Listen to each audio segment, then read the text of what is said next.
आंतरराष्ट्रीय असं काही घडू शकत नाही. मला असं वाटतं की या पूर्वग्रहातून बाहेर येण्यासाठी बहिर्जी स्मारक संस्थेने जे का पाऊल उचललेलं आहे ते अतिशय अभिनंदनीय आहे.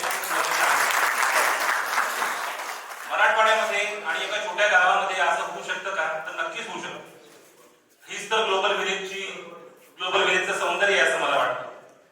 It's really honour for me as a young researcher, as a young scholar to deliver a keynote address. And at the same time, I would like to again congratulate organizers because they chose very pertinent topic, very relevant topic. Ali Garan sir, you might not know, but today, even today, till now, we can discuss about democracy, we can discuss about constitution. We are really fortunate. आपण आजही संविधानावरती आणि लोकशाहीवरती चर्चा करू शकतो ही खरोखरच खूप आनंदाची सुदैवाची बाब आहे. मला असं वाटतं की या एकाच वाक्यामध्ये आजच्या लोकशाहीची, आजच्या संविधानाची नेमकी अवस्था काय आहे याचा आपल्याला अंदाज आहे. When we discuss about Indian democracy, we always claim that India is the largest democracy. Obviously, because we have now the largest population, though we don't have recent census.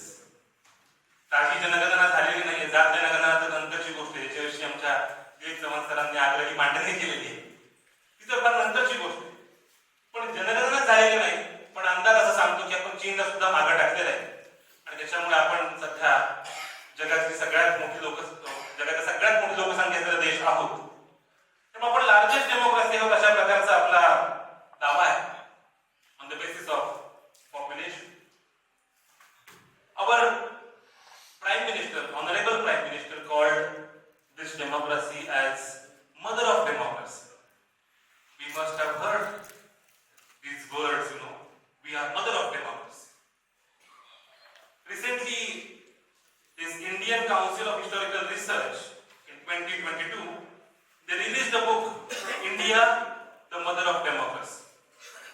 Actually, they used Bharat, and I think you all know that what kind of politics is there when you use India and when you use Bharat. Anyway, I will not go into all those details.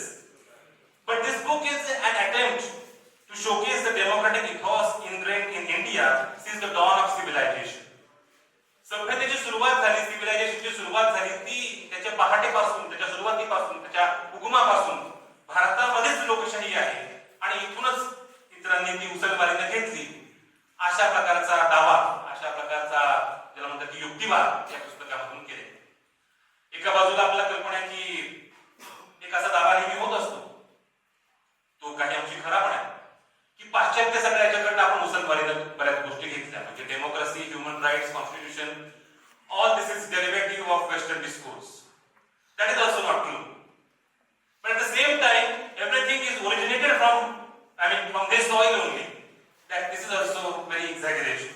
But anyway, if we brag that we are the largest democracy or we brag that we are mother of democracy, let's try to analyze, let's try to introspect. Then and then only we will be able to understand what is the situation or what is the health of our democracy.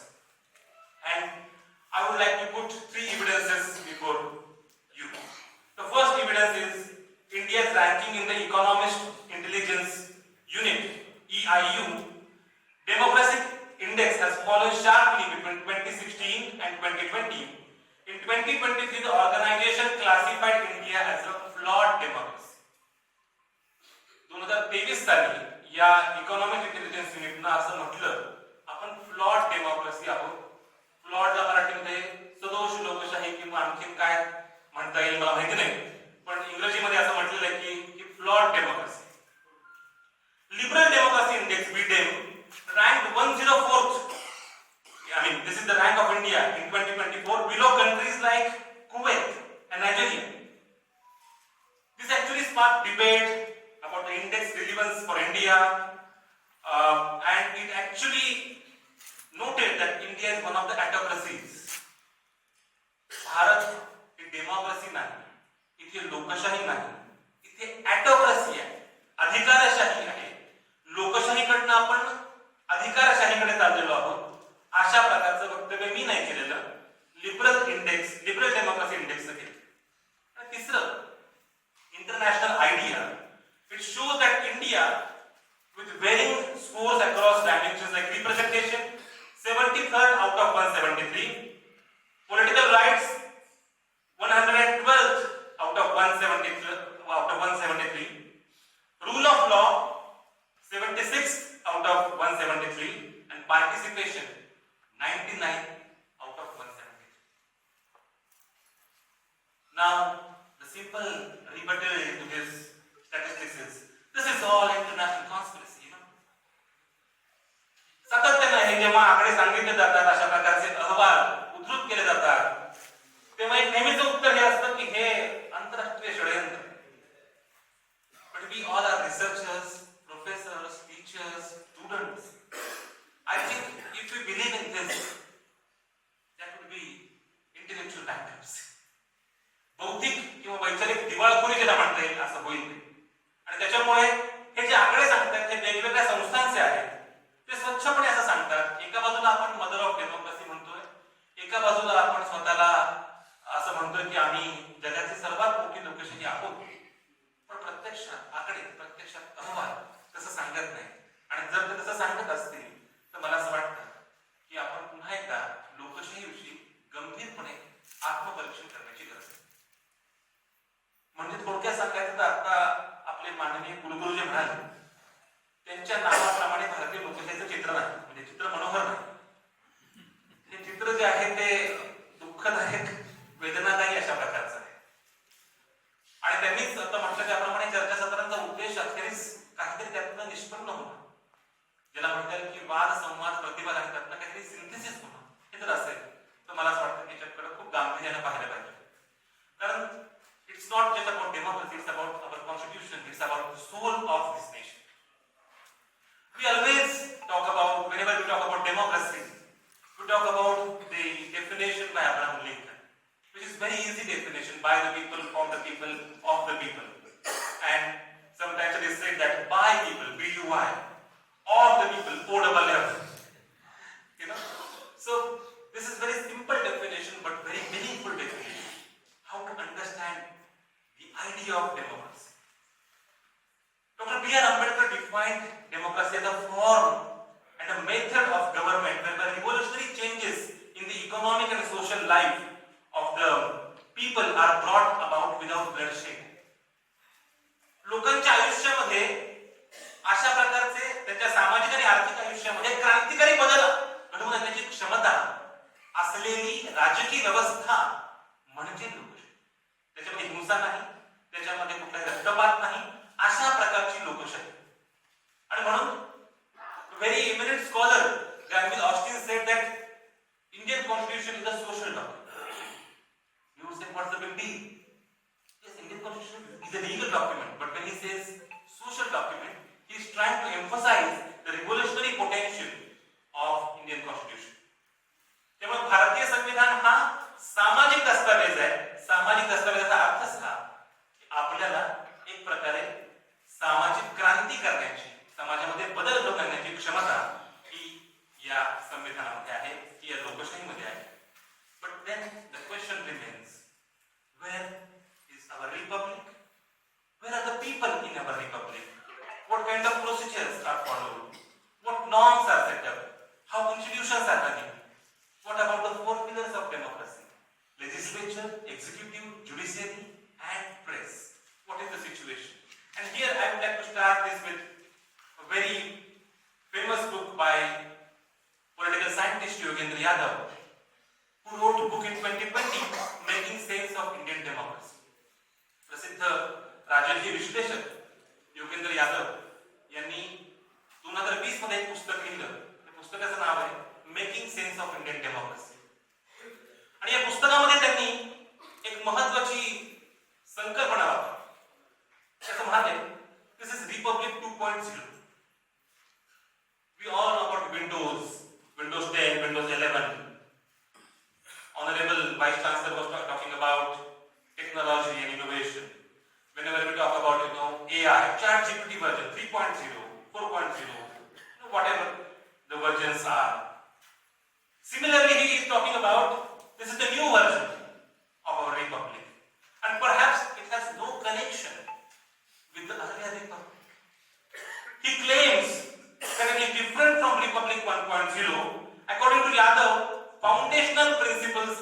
Constitutional Republic 1.0 are under threat. ज्या स्वप्नांनी आणि ज्या मूल्यांवरती आधारित हा देश उभा राहिला या मूल्यांच्या पूर्णपणे विसंगत असं गणराज्य 2 हे आकारात आलेलं आहे. This Republic 2.0 started since 2019, not in 2014. It started in 2019 as the dismantling of the earlier republic took its drastic turn. He argues, number one, that we need to reclaim our republic by upholding constitutional values. Number two, he also talked about Ambedkarism 2.0 to attain the goals of social, economic and political democracy. And so as to do so, we need to uphold constitutional values. Then and then only we can save our democracy. Then and then only we can save the soul of our democracy. थोडक्यात योगेंद्र यादवांचं म्हणणं असं की गणराज्य 2 जे आहे ते संविधानकर्त्यांनी ज्या आधारे स्वप्न पाहिलं त्या सगळ्या मूल्यांशी विसंगत अशा प्रकारचं गणराज्य आहे. 1 2 या गणराज्यामध्ये जर आपल्याला नव्यानं काही उभारणी करायची असेल तर आंबेडकरिझम 2.0 जो पुनीत आंबेडकरवाद आहे, जो टिपिकल साचेबद्ध पठडीबाज आंबेडकरवाद आहे, त्याला ओलांडून कसं जायचं याची त्यांनी मांडणी केली. तो अर्थात आता चर्चेचा मुद्दा नाही, पण काय केलं पाहिजे. आणि तिसरं त्यासाठीची नवी राजकीय परिभाषा ही आपल्याला स्वीकारावी लागते. आणि हे करायचं असेल तर आपल्याला संवैधानिक मूल्य जागवावीच पाहिजे. संवैधानिक मूल्य आपण जोपर्यंत जागवत नाही तोपर्यंत इथे बदल अशक्य आहे, तोपर्यंत या देशाचा आत्मा टिकणार नाही. 2 years ago we actually celebrated 75 years of Indian Republic, especially the enactment of Constitution. संविधानाचा Amrit Mahotsav, आझादी का अमृत महोत्सव 22 साली झाला. 24 साली आपण संविधानाचा अमृत महोत्सव साजरा केला. 19 साली ऑक्सफर्ड एक शब्द निवडला वर्ड ऑफ द इयर म्हणून. तो शब्द होता संविधान. ऑक्सफर्ड तुम्हाला दरवर्षी एक शब्द निवडत असतं वर्ड ऑफ द इयर म्हणून वेगवेगळ्या भाषांमध्ये. आणि या वर्षीचा शब्द आपल्याला माहिती आहे रेज बेट वगैरे शब्द आहे की कशा प्रकारे राग आणि कशा प्रकारे सोशल मीडियावरती अट्रॅक्शन हे निर्माण केलं जातं वगैरे वगैरे. पण 19 साली त्यांनी असं म्हटलं की संविधान हा सगळ्या चर्चेचा मुद्दा आहे, संविधान हा वर्ड ऑफ द इयर आहे. आणि या अनुषंगाने आपल्या कल्पना केल्या 10 वर्षांमध्ये खूप मोठ्या प्रमाणावरती लेखन झालं. It's not just because there is 75 years celebration, but whether it is Rohit De, R K. Sen Gupta, Ornit Shani, Madhav Khosla, Harsh Mander, Neera Chandok, all these scholars are discussing constitution in a very serious academic manner. And what are they arguing? For example, R.K. Sen Gupta talks about that is colonial document. आपल्याकडे हा एक नेहमीचा वाद आहे, नेहमीचा गैरसमज आहे की भारतीय संविधान हे एक वासाहतिक डॉक्युमेंट आहे जे ब्रिटिशांनी मांडलं तेच आपण पुढे नेलं. रोहित रे आणि ऑर्निट शानी recently, I mean just 3-4 months ago, their book Assembling India's Constitution. This book was released and this is really path-breaking research. I would like to start and I would like to recommend this book to all of you because this book is an eye-opener. Assembling India's Constitution या पुस्तकानं खरं म्हणजे पूर्णपणे हलवून टाकलं. आपल्याला असं सांगितलं जातं, अनेकदा हे बोललं गेलेलं आहे की काय हे जे काही बुद्धिवंत लोक होते, अकॅडमिक लोक होते, अकॅडमिशियन होते, अभिजन लोक होते, त्यांनी एका सभागृहामध्ये बसून संविधान दिलं, त्याचा आणि भारतीय लोकांचा काय संबंध. पण you would be surprised to know that our Constituent Assembly made the draft public and asked for recommendations, suggestions. February 1948 मध्ये भारतीय संविधान कर्त्यांनी भारतीय संविधानाचा मसुदा हा पब्लिक केला, जाहीर केला. त्याच्याविषयी खरं म्हणजे खूप डिबेट होता. अनेक सदस्यांचं म्हणणं असं होतं की मुळात हे लीगल डॉक्युमेंट आहे, लोकांना काय करणार, सर्वसामान्य लोकांना कायद्यामधलं. खरं म्हणजे हे पब्लिक केलं फेब्रुवारी 1948 मध्ये. त्याच्या पूर्वीच सुरुवातीपासून लोकांनी अनेक सूचना द्यायला सुरुवात केली होती. There were more than 7,000 recommendations, amendments suggested by common people. कुणीतरी छोटा नागपूर भागातला आदिवासी म्हणतोय की मला काय संविधानाचं कळत नाही, मी काय कायद्याचं शिक्षण घेतलं नाही, पण मला वाटतं की हे बदल व्हावे.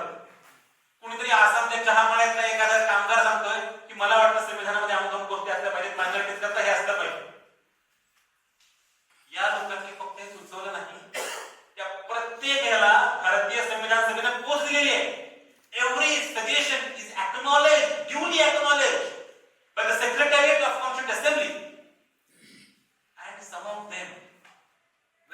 appointed on constitutional advisory committee. संविधानाच्या सल्लागार समितीवरती काही लोकांना लागली का? हे केवळ थक्क करणार आहे. जगाच्या इतिहासामध्ये अशा प्रकारच्या गोष्टी घडलेल्या नाहीत. हे तुम्हाला मी अतिशय ठामपणे सांगतो. भारत का गैरगैर जातो असेल आपल्या डेमोक्रेसी किंवा तो होता डेमोक्रेसी, तर तो या सगळ्या परंपरेमुळे. लहान मुलांचे हक्क काय असले पाहिजे, बाल हक्क परिषद त्यांना सांगते की आम्हाला वाटतं की असलं पाहिजे. डिसेबिलिटी आजही ज्याच्याविषयी बोललं जात नाही त्याच्याविषयी तर भाष्य, जो डिस्कोर्स साधारणपणे 80च्या डिकेडमध्ये सुरू झाला. असे 1 ना 2 हजारो पत्र येतात. त्या पत्रांचा विचार होतो आणि ती साधी पत्र, त्याच्यामध्ये काही मायना नाही, काही नाही, साधी पत्र लिहून पाठवले. त्याची ड्राफ्ट कॉपी 1 रुपयाला आहे. हिंदुस्तान टाइम्स मध्ये त्याचं आवाहन केलं जातं, आकाशवाणीवरून घोषणा केली जाते.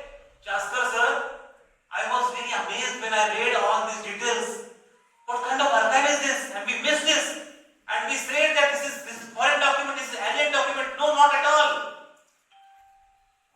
Our members of Constituent Assembly, they took oath on behalf of the whole India and on behalf of the future generations.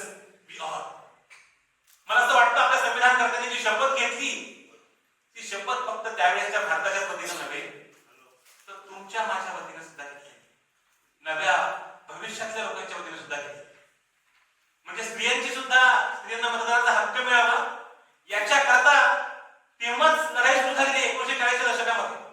आणि दाक्षायणी वेलायुधन एक बाई संविधान सभेमध्ये होती. Dakshayani Velayudhan was the only Dalit woman in the Constituent Assembly, and when she got selected on Constituent Assembly, there were many letters sent to the Jawaharlal Nehru and Sardar Patel की एक अस्पृश्य बाई येते, तिला प्रवेश देता कामा नये, कारण अस्पृश्य बाई आली तर संविधानाला विटाळते. पटेल म्हणते हे कसं पटेल, आम्ही ते नाकार. सगळ्यांना याच्यामध्ये समावेश असेल अशा प्रकारचं संविधान तयार होण्यामध्ये मला सांगायचं याच्याकरता की प्रत्येकाला त्याच्यामध्ये सहभाग आहे. म्हणजे एक प्रसंग मला आवर्जून सांगावा असं वाटतो. Gehlot sir, Barack Obama came to India in 2009, and at that time erstwhile Prime Minister was Manmohan Singh.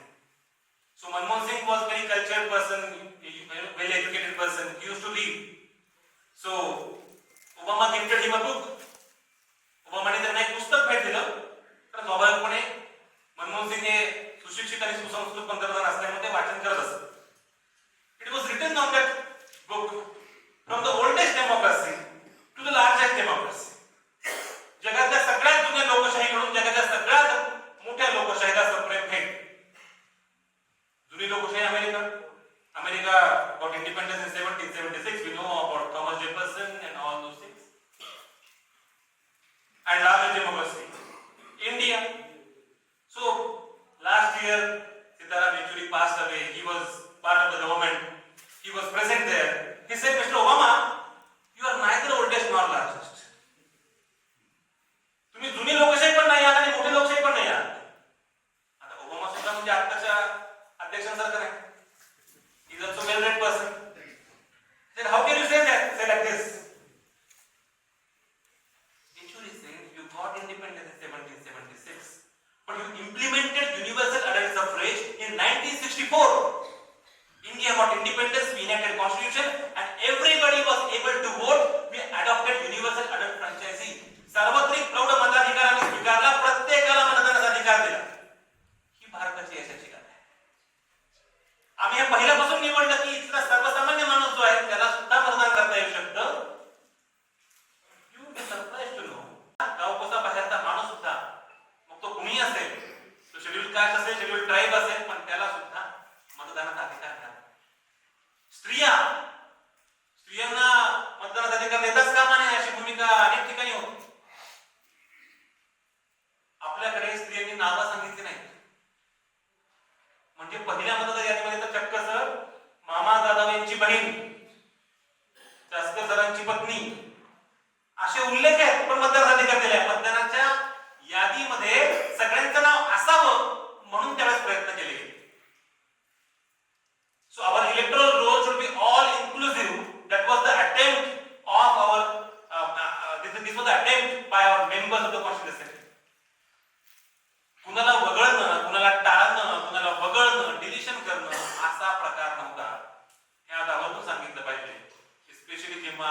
SIR सारखा, SIR तो प्रकारचा का सुरू आहे, तिथे 68 लाख 93 लाख असे लोक हे मतदार यादीमधून वगळले जातात.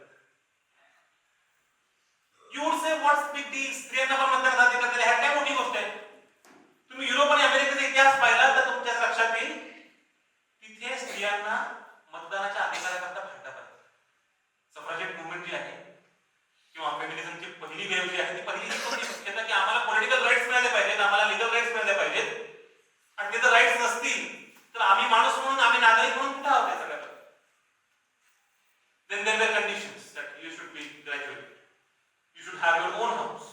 आजही बायकांच्या नावावरती, महिलांच्या नावावरती घर नसतं. घर असेल तुमच्या नावावरती तर तुम्हाला मतदानाचा अधिकार. आपण म्हटलं नाही, तुम्ही कुणीही असा, शिक्षित असा, अशिक्षित असा, तुम्ही गरीब असा, श्रीमंत असा, whoever you are eligible to vote with benefit. भारतीय लोकशाहीचं हे मूळ तत्व की आम्ही सर्वसामान्य माणसांवरती विश्वास ठेवला, आम्ही म्हटलं की प्रत्येकाला हा अधिकार आहे. आज आपण ज्या वळणावरती आहोत तिथे याचं स्मरण करून देणं मला वाटते फार महत्वाचं आहे. एवढंच नाही, in 1950 Rajendra Prasad was our president, came to Nehru and said, what about transgenders? आजही याच्याविषयी आपण बोलत नाही. तृतीयपंथीयांविषयी किंवा पारलिंगी, परत तृतीयपंथी म्हणणं सुद्धा चुकीचं आहे. आणि तुम्हाला माहिती आहे का, हा डिस्कोर्स सगळा सेट झाला की सेकंड सेक्स जर स्त्री असेल मग त्याचा काही थर्ड आहे, म्हणजे तुम्ही ते एक प्रकारे हायरार्की द्यायला, मग पारलिंगी शब्द वापरला जातो. आजही त्याच्याविषयी LGBTQ विषयी बोलताना आपण घाबरतो किंवा आपल्याला वाटतं की बोलावं की बोलू नये. 1950 मध्ये राजेंद्र प्रसाद म्हणतात की यांना मतदान अधिकार द्यायला नको. राजेंद्र प्रसाद हे अतिशय आपल्याला कल्पना की कॉन्झर्वेटिव्ह अशा प्रकारच्या विचारांचे. And Nehru says, what about sexual orientation and all those details? There are two conditions. Age 21, we all know that earlier it was age 21. It was reduced to 18 in 1986 when Rajiv Gandhi was Prime Minister. And the second thing, you should stay in India for 6 months. That was primarily because of partition. फाळणी झालेली होती आणि फाळणी झालेली असल्यामुळे आता 6 महिने तरी वास्तव्य तुमचं इथे असलं पाहिजे, अशा प्रकारची एक अट त्याच्यामध्ये. पण आपण सगळ्यांना मतदानाचा अधिकार देत असतो. आपण त्यामुळे पहिली निवडणूक जी आहे त्याच्याविषयी सुकुमार सेन नावाचे आपले पहिले निवडणूक आयोग त्यांनी लिहिलं पण आहे. आपल्याकडे अनेकांनी असं म्हटलं होतं की भारतात लोकशाही टिकणारच आहे. India as a nation is made, this was very famous quote by Winston Churchill. Winston चर्चिलचा देश दुभारला, भारत दुभारला, म्हणजे जी फाळणी झाली त्यानंतर सांगतो. भारतामध्ये आपण कॉन्स्टिट्यूशन आणि डेमोक्रेसीचा अतिशय गांभीर्याने विचार केला. पण आज जर योगेंद्र यादवांपासून ते अनेक असे अभ्यासक जर हे सांगत असतील की आपण एका धोक्याच्या मार्गावरती आहोत, मला असं वाटतं की we should again introspect. I always say that preamble of our constitution is our dream. This is collective dream. And if you read it carefully, you will come to know that this is only one sentence, one long sentence. It tells us who we are. आपण नक्की कोण आहोत, आपली ओळख. आता यांनी आमचा परिचय करून त्यांनी सांगितलं की I and Rahishruti Ganesh, we both wrote a book, आपलं आहे card in Marathi. This is based on, I mean, the title is inspired by the famous quote by Nani Palkhiwala, who said that constitution, I mean, the preamble of constitution is an icon of constitution. So we thought that the whole book is our icon, is our identity. We are not Maharashtrians, we are not Hindu, we are not related to any caste, sect, religion. Our identity is what we think. आम्ही काय विचार करतो ही आमची ओळख आहे. आणि देखात हेच म्हणायचं की I am because I think. मी का अस्तित्वात आहे, कारण मी विचार करतो. तर नेहमी असं वाटतं की this is like a GPS. For example, if you want to come to this place, you will switch on your map, GPS map, and that lady will tell you how to go ahead, turn right, turn left. Constitution is like that. Constitution is GPS of our nation. आणि जर GPS आपला बंद पडला तर देश देशाची जे विभ्रमण आहे, जे काही भरकटणं आहे, ते कसं होईल त्यात आपण पाहतो. अशा वळणावरती आहोत. At this critical juncture, I think we need to introspect all constitutional values. The constitutional value without which we cannot imagine republic is liberty. स्वातंत्र्य ज्याच्याशिवाय आपण कल्पनाच करू शकत नाही की इथे लोकशाही असू शकते. म्हणजे एक प्रकारे अभिव्यक्तीचा तो श्वास. आमच्या बहिणाबाईने म्हटलं, अरे जगणं मरणं एका श्वासाचं अंतर. तो श्वास काय आहे? तो अभिव्यक्ती, freedom of expression. But here I remember the very famous quote by Idi Amin, who was dictator of Uganda, who famously or infamously said, there is freedom of speech, but I cannot guarantee freedom after speech. अभिव्यक्ती स्वातंत्र्य आहे तुम्हाला, पण अभिव्यक्त केल्यानंतर स्वातंत्र्य आहे की नाही हे मी सांगू शकत. मी नाही म्हणत आहे. युगांडाचा डिक्टेटर, युगांडाचा हुकुमशहा इदी अमीन याचं हे प्रसिद्ध आहे. Article 19 to 22, all these articles talk about individual liberty, political freedom, press freedom. Now what is the situation? आपण सगळं अभिव्यक्ती स्वातंत्र्याविषयी बोलतो, राजकीय हक्कांविषयी बोलतो. या कलम 19 विषयी सुद्धा खूप चर्चा झाली. आणि आपल्या कल्पना त्याचा एक महत्त्वाचा मुद्दा ज्याचा उल्लेख मामादादा सरांनी प्रास्ताविकात केला, तो म्हणजे देशद्रोह होता मुद्दा. ब्रिटिशांनी असा कायदा केला, आपल्याला कल्पना आहे की ब्रिटिशांविषयी अप्रिती पसरवली तर तुमच्यावरती राजद्रोहाचा गुन्हा दाखल करा. अप्रिती. If you say anything against the state or if you say anything against the government, that is punishable offense. I come from Bangkok. There is constitutional monarchy.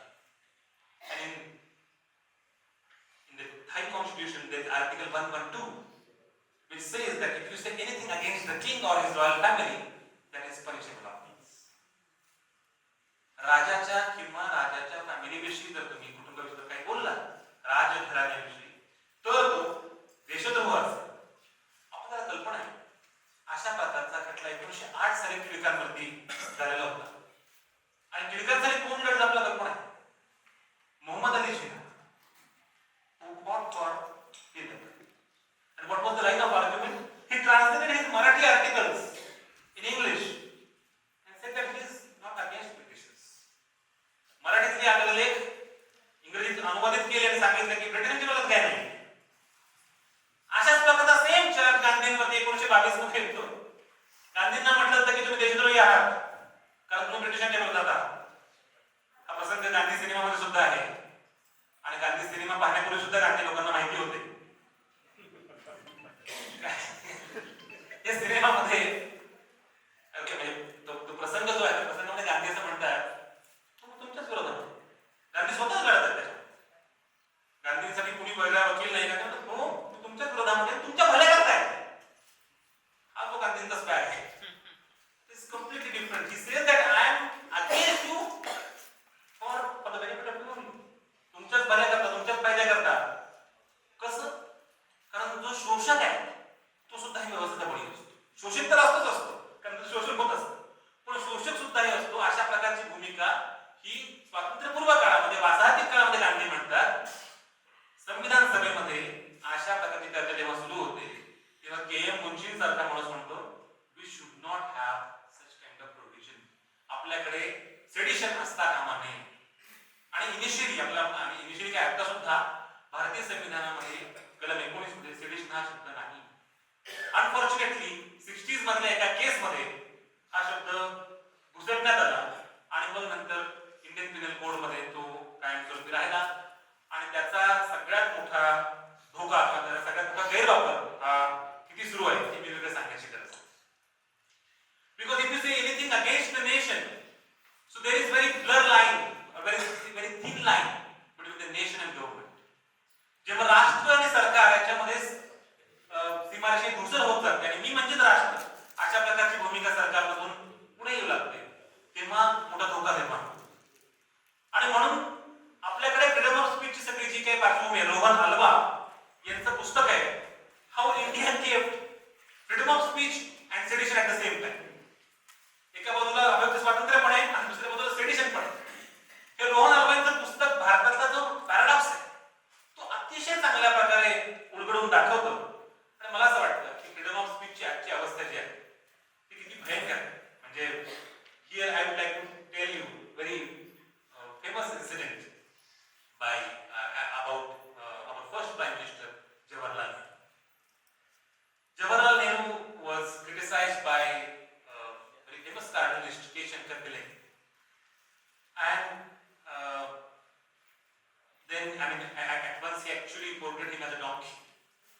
अक्षरशः गाढव म्हणून दाखवतो पंतप्रधान.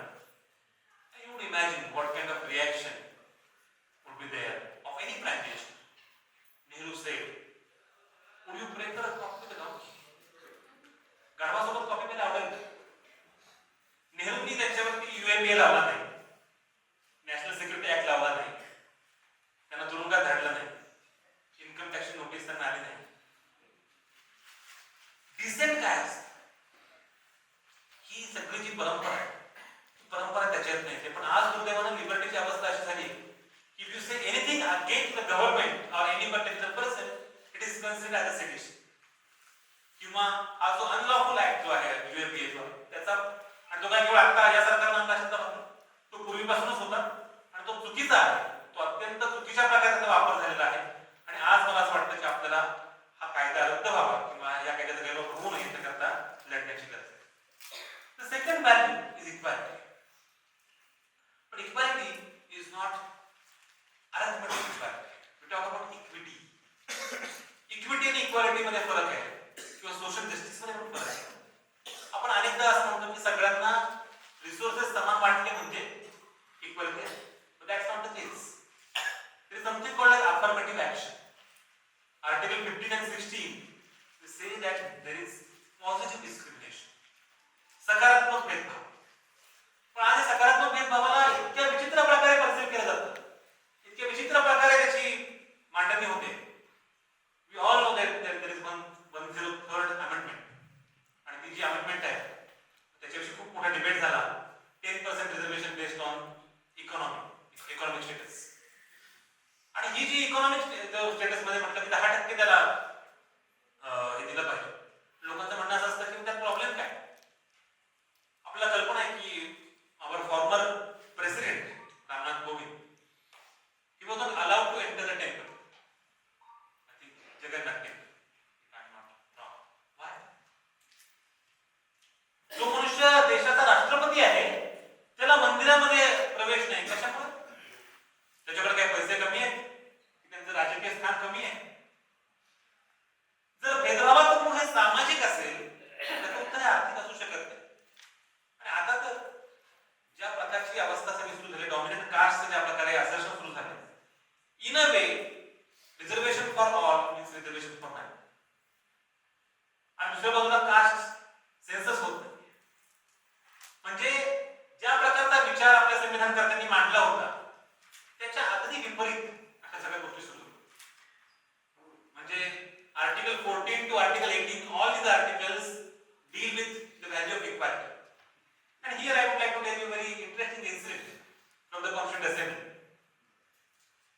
We know that there were 15 women in our Constituent Assembly and one of them was Rajkumari Amrut Rao. So somebody asked her that why should we call Rajkumari? तुम्हाला राजकुमारी का म्हणायचं? राजकुमारी अमृत कौर यांनी तो प्रश्न ऐकला आणि त्या म्हणाल्या की मला राजकुमारी नका म्हणू. त्या क्षणाला संविधान सभेमध्ये मला आजपासून राजकुमारी नका म्हणू. सर BN राव आपल्याला माहिती आहे की संविधान सभेमध्ये फार महत्त्वाची भूमिका आहे. ते तिथं होते. ते म्हटले please don't call me sir. Sir हे कॉलोनियल आहे आणि राजकुमारी हे हेरिडिटरी आहे. आम्हाला दोन्ही नको. आम्हाला वंश परंपरेत आलेलं पण नको आणि आम्हाला ब्रिटिश वसाहतवादात आलेलं नको. आम्ही सर्वजण नागरिक आहोत, कोणी संस्थानिक नाही, कोणी श्रेष्ठ नाही, कोणी कनिष्ठ नाही. अशी डिस्कशन जेव्हा होते, असा डिबेट जेव्हा होतो, then there is article 18 and then we abolish royal titles. आभारात येत नाही गोष्ट. संविधान सभेतले सदस्य स्वतः शिकतायत, स्वतः डेमोक्रेटाइज होत आहेत. ही डेमोक्रेटायझेशनची प्रोसेस आहे. जयपाल सिंग मुंडा सारखा माणूस येतो who was आदिवासी and he tells all the Constituent Assembly members that don't teach us democracy. We already believe in democratic practices. आम्ही स्वतः लोकशाही मूल्यांवर जगणारे लोक, आदिवासी म्हणजे काहीतरी मागास असे लोक आहेत, त्यांना आता तुम्हाला लोकशाही शिकवतो हे आम्हाला नका सांगू. आमचा विश्वास आहे लोकशाहीवरती आहे. लोकशाही परंपरेमध्येच आदिवासींची सगळी रहनसहन आहे हे ते स्वच्छपणे सांगतात. दुर्दैवानं स्पेशली मुस्लिम यांच्या विरोधामध्ये वातावरण तयार केलं जात आहे. एवढंच नाही, अगदी डेलिबरेटली, म्हणजे we all know citizenship amendment act, and this citizenship amendment act, I mean, there is no rational at all. Why do you choose 3 countries? 3च देशांमध्ये पर्सेंटेज कम्युनिटी. वाय? हेच अमुक रिलीजन कशासाठी? त्याच्यामध्ये ज्यूजचा उल्लेख नाही, मुस्लिमांचा उल्लेख नाही, ॲथियस्टचा म्हणजे नास्तिकांचा उल्लेख. जो कायदा हा स्वच्छपणे आर्टिकल 14 जे सांगतं all are equal before Indian state, rule of लॉची गोष्ट सांगतं, त्याच्या स्वच्छपणे विरोधामध्ये असलेला अशा प्रकारचा आहे. त्यामुळे इक्वलिटीची आजची अवस्था फार भयंकर आहे.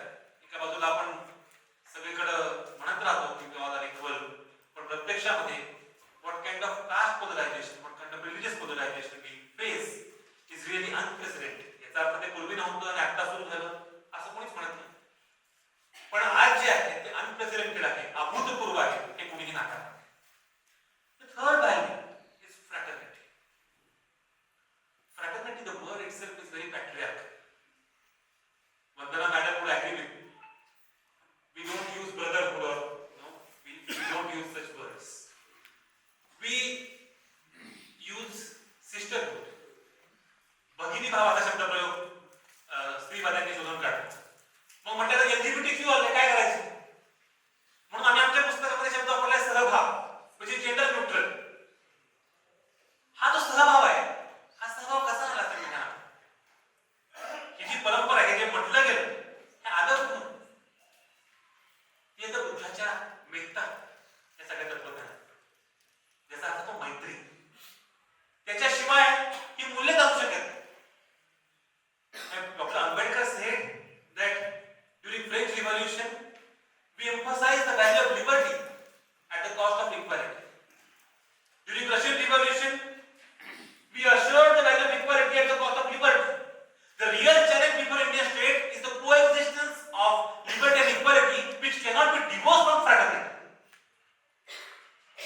Liberty, स्वातंत्र्य आणि समता याच्याशिवाय याच्यासोबत बंधुता असेल तरच लोकशाही असू शकते. किंबहुना स्वातंत्र्य, समता, बंधुता याचं वेगळं नाव म्हणजेच लोकशाही आहे, अशा प्रकारची बाबासाहेबांची विधान. पण आपण हा विचार लक्षात घेतला आणि खरं म्हणजे डायरेक्टिव्ह प्रिन्सिपल्स मध्ये याचा उदाहरणार्थ उल्लेख आहे, पण हे मूल्य असं म्हणून त्याला म्हणता येईल ते आपण अंगीकारलेलं आहे. सोशल फॅब्रिक आज काय प्रकारचं? For the first time mob lynching is in our public vocabulary. This was never the case. झुंडीनं होणाऱ्या हत्या हे आपल्या सार्वजनिक शब्दकोशामध्ये कधीच नव्हतं. पण आज कोणकोणत्या गोष्टींवरनं मॉब लिंचिंग होत आहे हे मी वेगळं तुम्हाला सांगण्याची गरज आहे. आणि हे सगळं 2014 पासून सुरू झालं. अशा प्रकारचे अहवाल जेव्हा हिंसेला आणि मॉब लिंचिंगला अधिमान्यता आहे, जेव्हा अशा प्रकारच्या गोष्टी या खुलेआम होत असतात, तेव्हा मला असं वाटतं की आपण एक शिक्षक म्हणून, एक संशोधक म्हणून, एक विद्यार्थी म्हणून काय. In 2022 and 2023 there were 2 reports on social media hate. The title of the report was Face of Hate Book. Face of Hate Book. Facebook वरती ज्या प्रकारचं विद्वेष हा पसरवला गेला याच्या अनुषंगाने भाष्य करणारा असा तो सगळा रिपोर्ट होता. मला माहिती आहे इथे धर्मसंसद होती. धर्मसंसदेमध्ये आम्ही एका धर्माचं उच्चाटन करू, जिनोसाइड करू असं ओपनली खुलेआम पद्धतीने बोलतो आणि त्याच्यावरती कुठलीही कारवाई झाली नाही. You can imagine what kind of world we are living. And this is the challenge for all of us, that how to create social harmony, how to create a social fabric. तो धागा, सामाजिक धागा आम्ही तर कसा तयार करू, जो आम्हाला कबीराने सांगितलं ढाई अक्षर प्रेम के पढे सो पट्टी करू, जो आम्हाला गौतम बुद्धापासून महावीरापासून ज्ञानोबा तुकोबापर्यंत सगळ्यांनी सांगितलं, तो धागा जो आहे सामाजिक सौहार्दाचा, जो सुखी परंपरेने सांगितलं, जो भक्ती परंपरेने सांगितलं, आज त्याची अवस्था. आणि हे नसेल तर तुम्हाला डेमोक्रेसी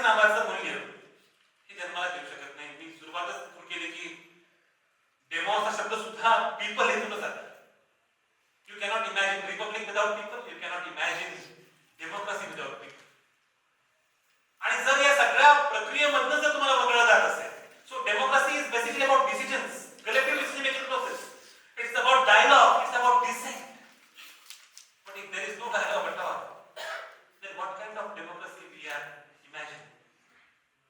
जर संवादच नसेल, let's try to analyze all our four pillars of democracy. Legislature, there is, we can simply find majoritarian tendencies. स्वच्छपणे आपल्याला बहुसंख्याकवादी अशा प्रकारचे लोक दिसतात जिथे चर्चाच होत. अचानक येतो ऑर्डिनन्स येतो आहे. फार मान नाही, काश्मीर बाबत सुद्धा आपल्याला कल्पना आहे 370 रद्द करावा ना करावा तो कसा झाला हा मुद्दा नाहीये, पण तो कशा प्रकारे रद्द केला, what kind of procedures. And if there are no procedures, then there is no substantive democracy. Procedural democracy is the prerequisite of substantive democracy. Otherwise, there is only titular democracy, titular representative democracy.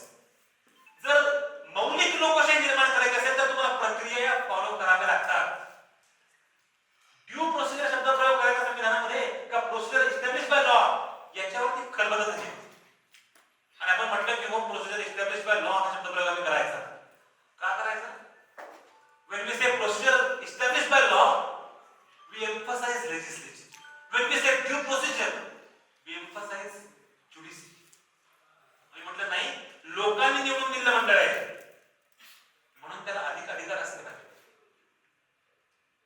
त्या लेजिस्लेचरची आजची अवस्था अशी की ते discussions होत नाही. विरोधी पक्षांचा आवाज उमटत नाही.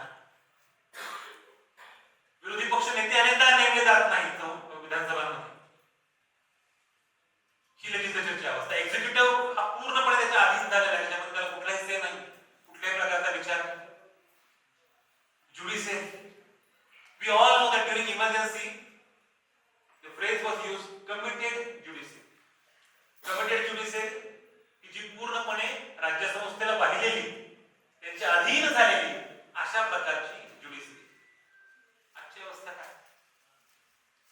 We all are discussing this in Maharashtra. We all know what happened in 2022. And till now, that the government actually completed its term. Elections took place. Now there is new government. Till now, we don't know from 2022 to 2024 that government was constitutional, legal or not. जे सरकार 2022 च्या मध्यापासून ते 2024 च्या निवडणुका होईपर्यंत होतं, कायदेशीर होतं का, संवैधानिक होतं का, हे आजही आपल्याला माहिती नाही. I am not saying that it is me म्हणत नाहीये, पण आम्हाला हे सर्वोच्च न्यायालयाने सांगितलंच नाही. सर्वोच्च न्यायालय for the first time in India history 4 जजेस of supreme court they held press conference in 2019. म्हणजे खरं सांगायचं तर पत्रकार परिषद घ्यायची परवानगी न्यायाधीशांना नाही, ज्यांना असते ते घेत नाही. पण ती पत्रकार परिषद त्यांनी घेतली आणि असं म्हटलं Indian democracy is a there is direct assault on Indian democracy. हे मी नाही, अतिशय ऑनरेबल, सन्माननीय, म्हणजे ते सुप्रीम कोर्टाविषयी बोलायचं म्हटलं की ऑनरेबल विशेषण वापरावंच लागतं. असे सन्माननीय न्यायमूर्ती म्हटले की भारतीय लोकशाही होत्या.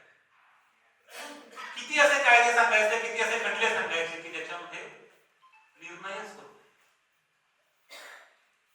त्यामुळे ज्युडिशरी कमिटेड म्हणायचं की काय म्हणायचं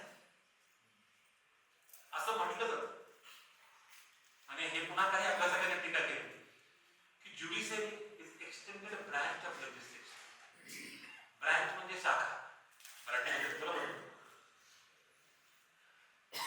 कायदे मंडळाची विस्तारित शाखा आहे का न्यायमंडळ, असा प्रश्न आज उपस्थित होतोय. अशा अवस्थेत सेकंड चेंबर ऑफ लेजिस्लेचर ही टीका अनेकांनी केली की जे या अनुषंगाने सातत्याने भाष्य करतात. मी अनेक अभ्यासकांचा मगाशी उल्लेख केला. त्यामुळे आपण या तिन्ही पिलरची अवस्था अशी पाहिली आणि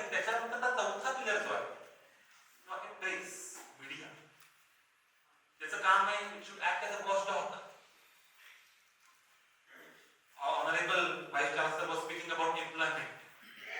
At least he was speaking about employment. But no media outlet is discussing about infrastructure or employment. We are discussing about religion. We are discussing about, all emotional issues or identity issues. अस्मितेचे प्रश्न, आपण भावनिक प्रश्न याच्यावरती चर्चा करतो. तुम्हाला आश्चर्य वाटेल किंवा काही लोकांना ह्याची माहिती नसेल, मराठीतल्या एका प्राईम टाइम चॅनलवरती चर्चा सुरू होती मिसळ पावासोबत कवी ब्रेड सोबत. I am not cracking a joke. हा अजिबात विनोद नाही. ही एका प्राईम टाइमला झालेली चर्चा आहे. मिसळ नक्की पावासोबत खायची की ब्रेड सोबत खायची? वॉचडॉग यांची भूमिका काय असली पाहिजे? If Magsaysay award winner journalist he can't survive in mainstream media, you can imagine what kind of challenge or what kind of challenges are there. म्हणजे असे अनेक लोक आहेत की जे वर्षानुवर्ष तुरुंगात आहेत, पॉलिटिकल प्रिझनर्स आहेत, केवळ त्यांनी हाथरसची केस कव्हर केली म्हणून पत्रकार आत्महत्या. खटला झाला. Yesterday only, Zohran Mamdani, who is mayor of New York, who wrote a very emotional letter to Umar Khalid, who is in jail for last 5 years. Till now there is no trial. 5 वर्ष झाली तो तुरुंगात आहे. Father Stan Swami, at the age of 83, he had to plead before court. Will you please give me straw to drink water? मला पाणी प्यायला straw मिळेल का? याच्याकरता त्या माणसाला, या 83 वर्षाच्या पार्किन्सन झालेल्या माणसाला याचिका करावी लागते की मला स्ट्रॉ मिळेल, ज्याच्यापासून देशाला धोका आहे, त्याला पाणी पिताना प्रॉब्लेम. ते तुरुंगातच गेले. अशा अनेक गोष्टी सांगता येतील. सांगायचा मुद्दा एवढाच की एका अशा भयंकर अवस्थेला आपण पोहोचलेलो आहोत. The real challenge before us is rampant religious polarization. This is the epitome of religious polarization. We never experienced this. This was not. We actually categorically adopted Indian model of secularism. आपल्या अनेकांना सांगितलं जातं की secular हा शब्द जो आहे असाच घुसळला भारतीय संविधानात. भारतीय संविधानामध्ये काही सेक्युलर वगैरे काय म्हणतात ते पाश्चात्यांचं सगळं कूल आहे म्हटलं सुरुवातीला तसं it is all western derivative. Here I would like to a very interesting incident again from the Constituent Assembly. There was discussion debate regarding our state emblem. मतलब राजमुद्रा काय असावी याच्या अनुषंगाने बरीच चर्चा सगळी सुरू होती आणि खूप चर्चा झाली पण काही सुचेच ना की ही राजमुद्रा नेमकी असावी काय. आणि नेहरूंची फार इच्छा होती की आपलं जी राजमुद्रा जी आहे ही पाश्चात्य वळणाची असू नये. मग भारतीय वळणाची घ्यायची म्हणजे नेमकं काय करायचं? भारतीय म्हणजे नेमकं काय? भारतीय म्हणजे फक्त हिंदू नव्हे, फक्त मुस्लिम नव्हे, फक्त ख्रिश्चन नव्हे. आपली ही जी राजमुद्रा आहे ती कशी झाली? तर फ्लॅग कमिटीनं, म्हणजे ध्वज समिती एक नेमली गेली होती. त्यांनी आवाहन केलं वेगवेगळ्या कला प्रशाळांना, art schools, will you please suggest any design, any picture, any image as our state emblem? त्याच्याकडनं अनेक सूचना आल्या पण काही कुठली आवडेच.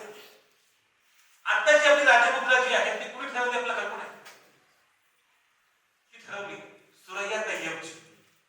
बद्रुद्दीन तय्यबजी ज्यांना नेहरूंनी सांगितलं होतं ते म्हटले बद्र तुमची कलात्मक दृष्टी खूप चांगली आहे, तुम्ही निवडा आपली राजमुद्रा. त्यांच्या पत्नीनं सुरैया तय्यबजींनी राजमुद्रा निवडली. ही राजमुद्रा जी आहे ती कुठली आहे? तर त्याच्यावरती सारनाथचे स्तंभ. हा सारनाथचा स्तंभ शोधला तुम्ही? एका ब्रिटिश माणसाने, फ्रेडरिक ऑस्कर ऑर्टेग या माणसानं हा उत्खनन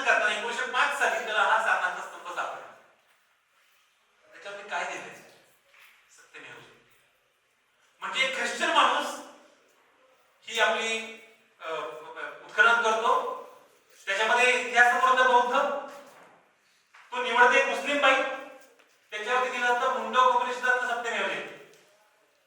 इट वॉज नॉट डिसाइड. मी हे एवढ्यासाठी सांगतोय की अशा प्रकारचं बहुसांस्कृतिक plural culture that was very much ingrained in this soil.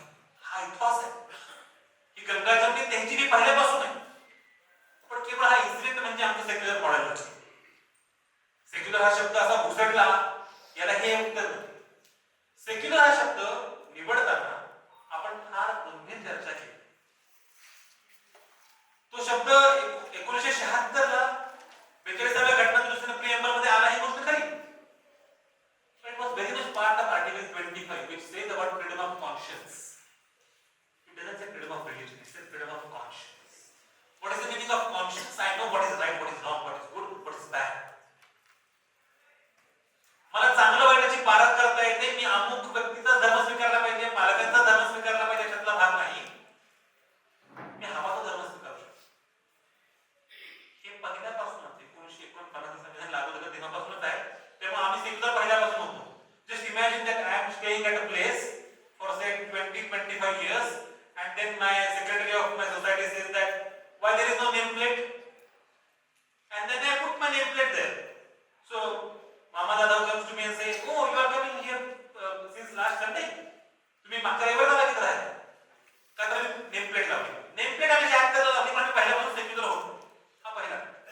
दुसरा मुद्दा असा की आपण असं म्हटलं की आम्ही धर्माच्या क्षेत्रामध्ये हस्तक्षेप करणार.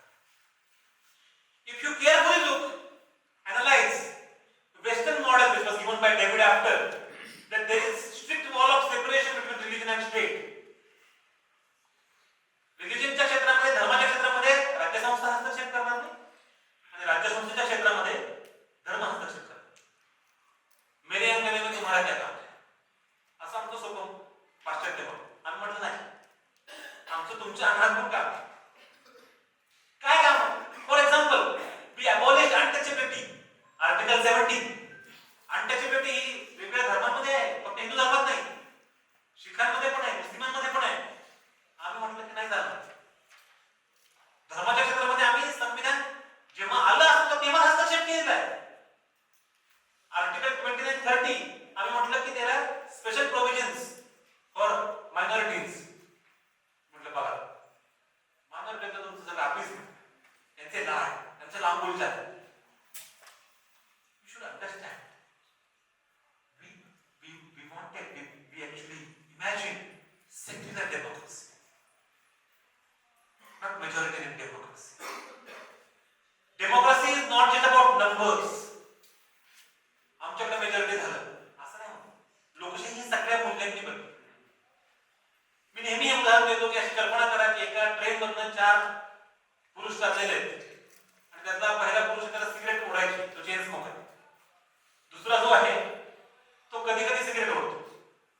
तिसरा जो आहे तो सिगरेट ओढत नाही, पण त्याला काही प्रॉब्लेम नाही. आणि चौथा जो आहे त्याला दम्याचा त्रास आहे. This is the situation.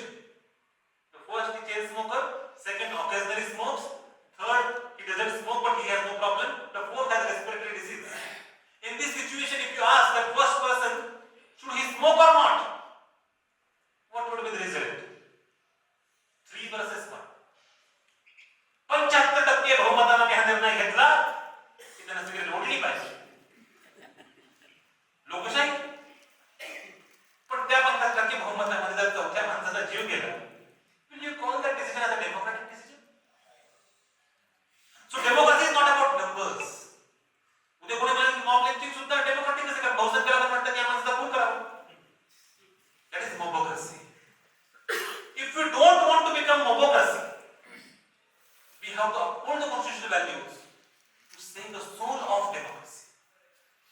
झुंडशाही नको आहे, मला लोकशाही हवी आहे. आणि आज एका धर्मावरती आधारित राष्ट्र निर्माण करण्याचा जो प्रोजेक्ट सगळा सुरू आहे त्याच्यामुळे पुन्हा पुन्हा आवर्जून सांगितलं. And I must tell you that all these versions of, say, very narrow nationalists were already there, but they were on fringe. ते कधीही मुख्य प्रवाहाचा, मिडल ग्राउंडचा भाग. हेच पहा. हिंदू नॅशनलिस्ट वेगळे, Hindu nationalism assassinated father of this nation Gandhi. Muslim nationalism was there, partition. Sikh nationalism was there, Indira Gandhi was assassinated. Ethnic nationalism was there, Rajiv Gandhi was assassinated.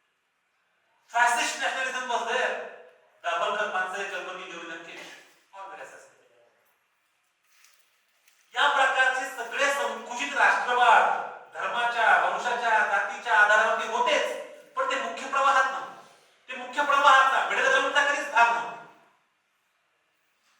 आज ही secular democracy धोक्यात आहे. स्वच्छपणे कायदेच अशा प्रकारचे येतात की जे एका धर्माचे प्रधान आहेत. स्वच्छपणे मंत्री सांगतात की यांचं विकत घेऊ नका. स्वच्छपणे मंत्रीच मॉब लिंचिंग करणाऱ्यांना हार घालून सत्कार करतात. Needless to say about all those things.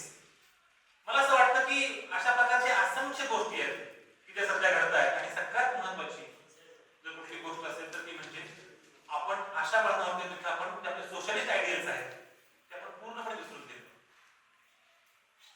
म्हणजे सोशलिस्ट हा शब्द सुद्धा तेवढाच महत्वाचा जेव्हा सेक्युलर आहे.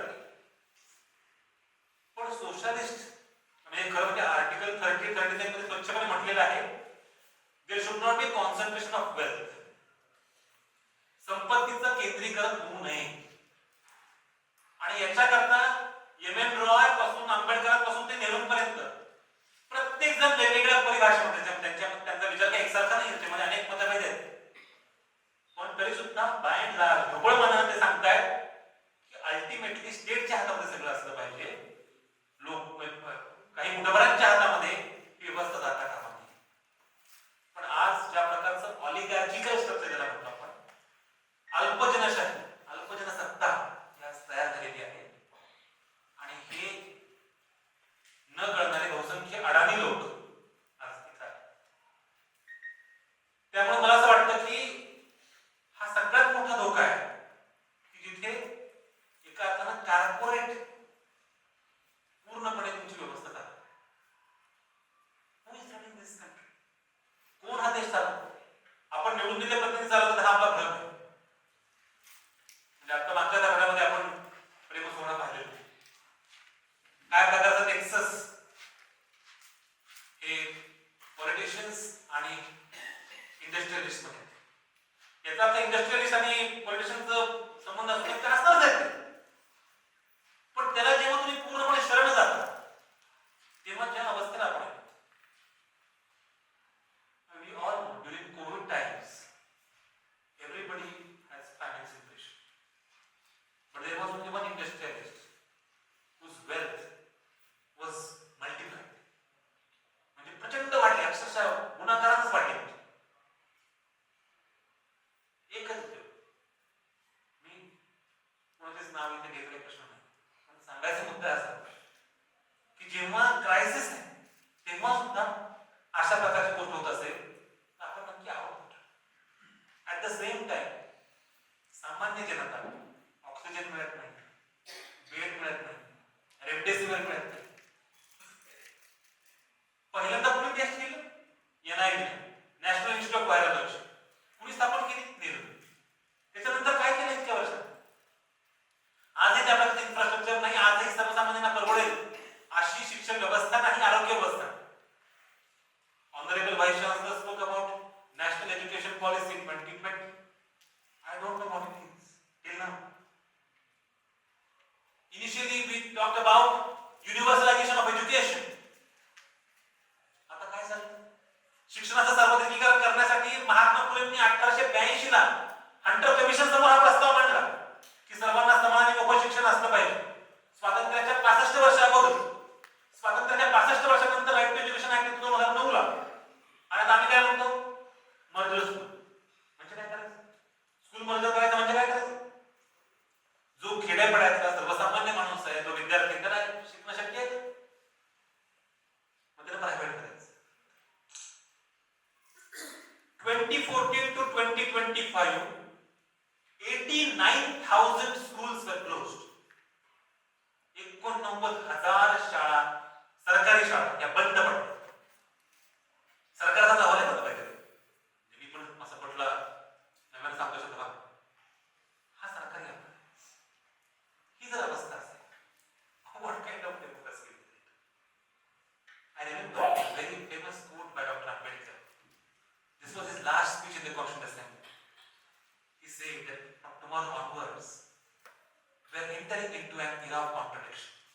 where there will be political democracy, but not social and economic democracy.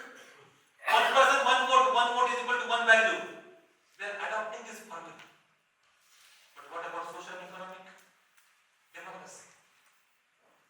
आता पॉलिटिकल डेमोक्रेसी राजकीय लोकशाही तरी आहे का हा प्रश्न आहे. मताचा अधिकार तुम्हाला आहे, पण तुमचं मतदारांचे नाव आहे का? तुम्ही ज्याला मत देता त्याला जातंय का? तरी तो इन्स्टिट्यूशन अटॉनॉमी अटॉनॉमी म्हणजे एकेकाळी आपल्याला माहिती युरोपियन युनियन, युरोपीय महासंघ भारतामध्ये येऊन शिकायचं आहे. आणि this is not joke at all की भारतासारख्या महाकाय देशामध्ये निवडणुका घेणं प्रचंड असतं. हे कल्पनेच्या पलीकडचं असतं. ते युरोपीय महासंघ भारताकडनं येऊन शिकत होते की इथं निवडणुका घेतात कशा. असा हा निवडणूक आयोग स्वायत्त ऑटोनॉमी आणि इलेक्शन कमिशन आता एका वाक्यात बोलता येऊ नये अशी आताची अवस्था आहे. हे वेगळं सांगण्याची गरज नाही. या अवस्थेला आपण there is no institutional mechanism, there is no autonomy at all and there is no accountability. जेव्हा प्रश्न उपस्थित केले जातात, गंभीर प्रश्न उपस्थित केले जातात, it's not about any political party or any political person. If the leader is questioning you again and again by holding many press conferences that this is a vote chori, and despite that this so-called autonomous institution can't even respond. If it can't provide CCTV footage by saying that what about our sisters and mothers, काय joke आहे, क्रूर विरोध आहे हा भारतीय लोकशाहीवरचा. आणि जर स्त्रियांचे फुटेज आम्हाला दाखवायचे नाही मतदान करताना तर मग सीसीटीव्ही आहेत तिथे का? म्हणजे अशा एका भयंकर अवस्थेला आपण येऊन पोहोचलेलो आहोत की जिथे कुठल्याही प्रकारची अकाउंटेबिलिटी नाही. There is no transparency at all.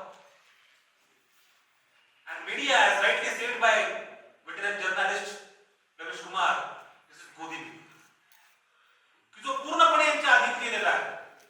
तेव्हा कुठल्याही प्रकारची अकाउंटेबिलिटी, कुठल्या प्रकारचे सोशलिस्ट आयडियल्स नाही.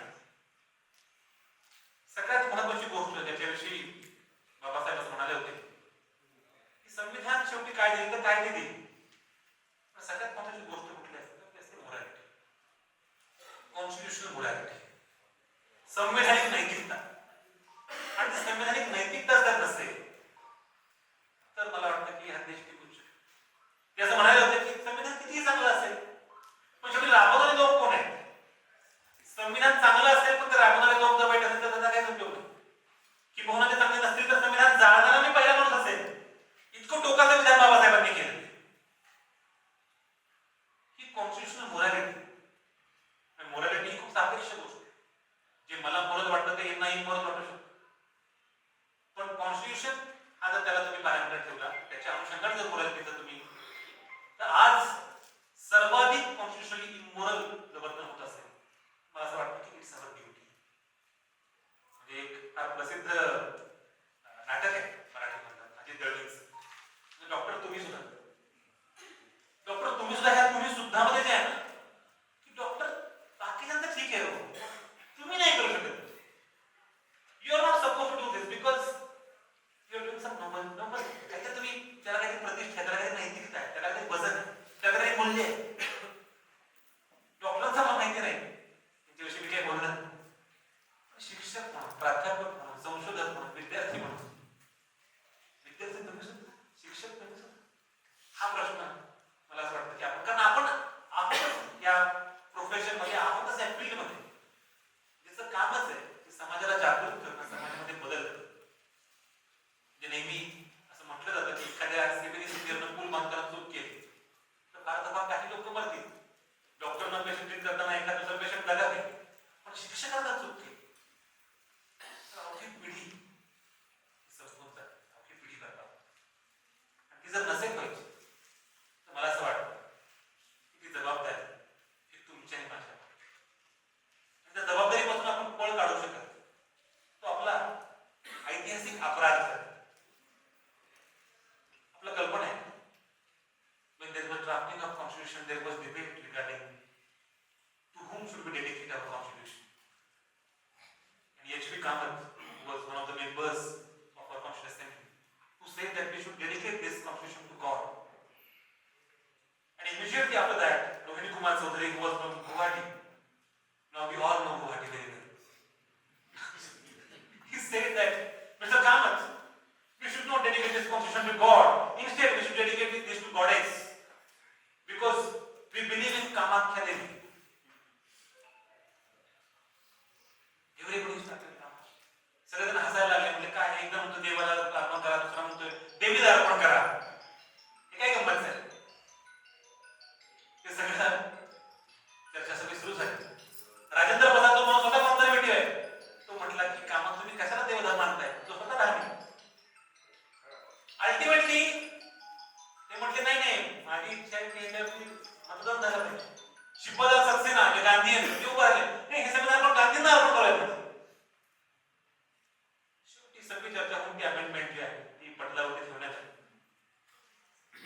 आणि त्यावरती मतदान झाले की संविधान देवाला अर्पण करायचं, गांधींना अर्पण करायचं, देवीला अर्पण करायचं. 68 versus 41, that was the result. आपण ठरवलं we the people will decide, no one else. आम्ही भारताचे लोक ठरवू. तुम्ही देव नाही, देवी नाही, गांधी नाही, आंबेडकर नाही, आम्ही भारताचे लोक. आम्ही भारताचे लोक हे ठरवणार असतो. If we believe in our collective conscience, if we believe in our collective wisdom, then now it's our duty to save this nation, to save this constitution. मला आठवतं 2 वर्षांपूर्वीची गोष्ट. पुणे विद्यापीठात जेव्हा मी इथं होतो, आमच्याकडे युरो कल्चर नावाचा एक प्रोग्राम. त्या युरो कल्चरमध्ये एक जर्मनीचा विद्यार्थी आला होता. त्याच्यासोबत मी गप्पा मारत होतो. तर तो मला जर्मनीचा सगळा इतिहास आणि सगळं सांगत होता. मग मी त्याला त्याच्या कुटुंबाविषयी विचारलं. So when I asked about his personal life, he actually showed me his family tree, वंशवृक्ष. आणि त्या वंशवृक्षामध्ये त्याचे सगळे नातेवाईक दिसत होते. पण त्याचे जे ग्रेट ग्रँडफादर आहेत म्हणजे काय म्हणतात आपण पणजोबा, पणजोबांचा फोटो नव्हता. अरे सगळ्यांचे फोटो आहेत, everybody's photo is there, but why not your great grandfather? He was not responding to my question.